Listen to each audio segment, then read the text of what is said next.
Hi, welcome to Thoughts with Theo. I'm your host, Downtown Theo Brown. Always talking a little jive. I always bring you right back to the right vibe. Living like a rock star of the 21st century. This is how we doing it. How's everybody? And thank you very much for joining me. Today, I want to talk about, are we settling in relationships? Have our values changed? Here's the thing. Nobody wants to be alone. Have we gotten to be picky? Have we gotten to be too picky? Where do our values come from? Well, they come from when we were kids. What we thought was important back then should not be what we think is important to us today. We thought the girl was cute back in the day. We thought the little boy who was tall, he was cute back in the day. Those things were some of our values. And as we got older, we found ourselves in high school dating the captain of the basketball team, or the girl on the pom-pom team, or the girl with the big you-know-what, or the guy with the muscles. All these things were some of the values that we had back in the day as we grew. Well, as we grew, hopefully we gotten older. The thing of it is we always go for what we want instead of what we need. What a woman needs, she needs honesty, she needs commitment, she needs trust. What a man needs, he needs some of those things as well too, but he definitely needs to feel like he's important. Man needs appreciation. That's how you show love to a man, by appreciating him. What about our flaws? Where did they come from? We think that nothing is flawless. When has anything of us have ever been flawed? Well, nothing has ever been flawed. Nothing in our lives have ever been flawed. Everything we purchase, major purchases, such as homes, such as cars, all those things have flaws. So why don't we think we have flaws in our relationships? Where do they come from? And even these things that are flaws that come with a major purchase, such as a home, such as a car, they come with what we call insurance.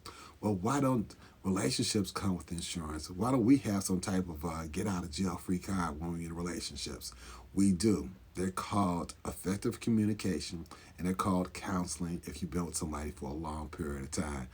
Why we run away when things get bad? Why we block somebody when things get bad? When they don't like what somebody hears, we turn them off. We no longer want to talk with them. We no longer want to be a part of their lives. Why do we do things like that? We have the effective communication insurance, and we have the counseling insurance if we want to pursue these things. Nothing in our lives are flawless. Well, also, the thing of it is that we believe that we don't come with any flaws. We think it's you, not me, that comes with flaws. And that's been one of our major problems. And I used to think the same thing. I used to think that, oh man, the problem of it is it's probably her. She's the one. I'm not. I'm okay, And a lot of people think that way. But if I go back to my last several relationships and just think about what has happened to me, if somebody has told you and you've heard them telling you that you've been selfish, you've been conceited, you've been stuck up, you've heard that not just in one, but in the last few of your relationships, chances are those are the truth as they are presented. That's the truth. And we have to accept those things, that we do have flaws, that everyone has flaws. We have to accept also that everybody comes with a package. We are broken. We are hurt. We all want to be a part of something great, and it's hard to trust somebody. It is, because you've been hurt. But those are the rules for any relationship, The rules are, you're going to get hurt. The rules are, all of us come with some type of form of being broken. And the rules are, we all have to be effective in our communication. And we all have to understand that in order to move forward, all of us have to be in it together and really believe that we can make things work out. Other than that, it won't work out. Well, what's happened to us though? Where do we get these other fairy tales from? Well, fairy tales is a good thing. Once upon a time, back in the day, these fairy tales that we were told too, where we look for some of our values and relationships.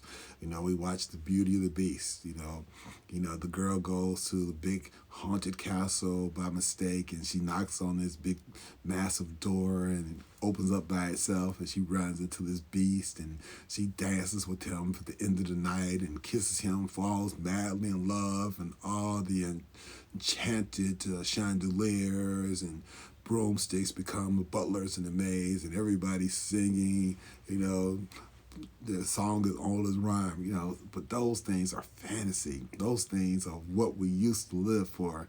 And television is another prime example of some of the things, a poor example of some of the things that have taught us about perfect relationships. Every time you look around, the girl gets the guy in the beginning. There's always some type of mix up, flaws. At the end, he always gets his girl. In the movies, always gets his girl. So those things have taught us to believe that there's flawlessness in relationships, but that's not true. You know, we all have flaws. We all have things that need to be worked on, and we have to continue to understand those things and understand that we do and are broken, and we do need everybody's assistance, and we do need to believe and trust people. Thank you very much. This is your main man, Downtown Bill Brown.